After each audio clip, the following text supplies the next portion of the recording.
মই নাজানো গোহাঁই ছাৰে যদি কিবা কৈছে খালি বুদ্ধিজীৱীসকলৰ প্ৰতি একাংশ বুদ্ধিজীৱীৰ প্ৰতি আমাৰ এটা বৰ সাংঘাতিক ধৰণৰ হেৰি আছে মানে আমাৰ চবৰে মই কথা পাতোঁতেতো আমাৰ অপজিশ্যনৰ প্ৰায় আটাইকেইটা পাৰ্টিৰ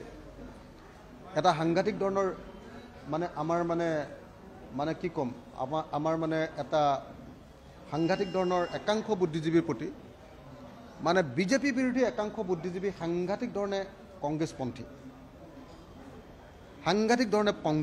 হা সেইকাৰণে মনটো অলপ বেয়া লাগে